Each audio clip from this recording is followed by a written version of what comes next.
I want you to watch this next video because I have some questions for you. The search is on for a man police say robbed a Brinks security guard at gunpoint. It happened outside the Chase Bank on Beltline Road in Irving. Happened around 9:45 this morning. Irving police say a Brinks security guard was just doing his job. He was likely loading money from this ATM you see behind me into a bag when an armed suspect came up on him, demanded that he remove his clothes and took off with a large sum of money. You can see in this video shot by an onlooker the Brinks security guard face down on the ground while a man points a gun at his face. That suspect then pulls the pants and gun belt off the security guard.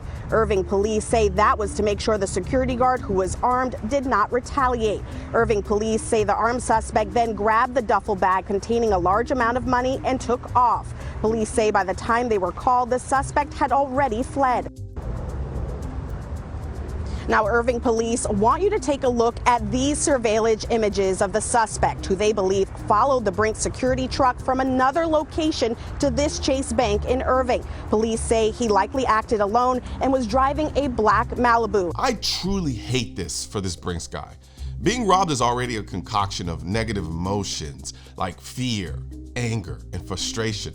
But to emasculate a man even further by making him strip in broad daylight while it's being recorded and he has a gun on him is enough to make any man go into death wish mode. And not only hunt down the person that did this to him, but also hunt down every criminal in the area. But this is real life. And in real life, we only get one life. And sometimes that life is cruel. And the criminal gets the drop on you, and gun or no gun, there's nothing you can do but to take it. Hey, don't say nothing. Don't even move. This is a sticker. And hope you don't die. Or go out fighting no matter what. Or if you're lucky, someone comes to your rescue.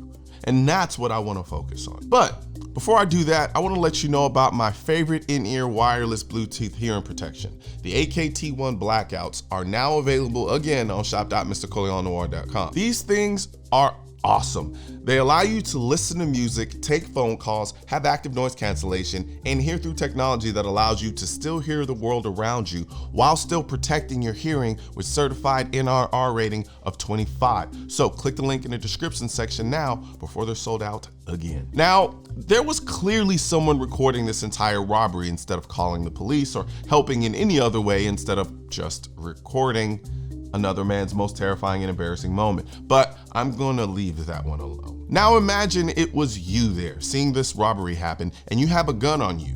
What would you do then?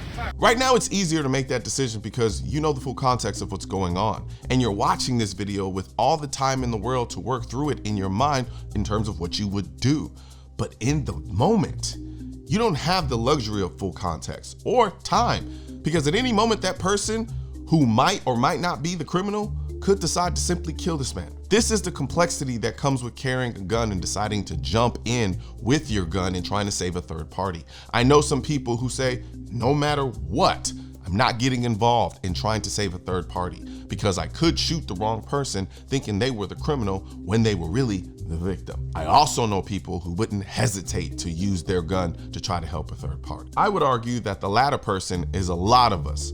But I also say that using deadly force in defense of a third party that is a stranger, to make sure you are positive you know exactly what's going on, because you could end up shooting the wrong person. That is a very real thing. Now, in this case, it's a little bit easier because the person that looks like the victim is wearing a uniform, but things aren't always what they seem in the moment. So you have to ask yourself, are you okay with either possibly shooting the wrong person, or are you okay with knowing that you could have saved someone's life, but you chose not to, and that robber actually shot and killed that guy? I don't think there's a right answer. I think it's just reality, and understanding that reality can throw you a curveball sometimes. In the moments when we do have the luxury of time, we have to prepare ourselves to deal with those situations the best we can and be ready to live with the possible consequences. So I have to ask, if you were in that position of the person recording the robbery, what would you do? Tell me why in the comment section.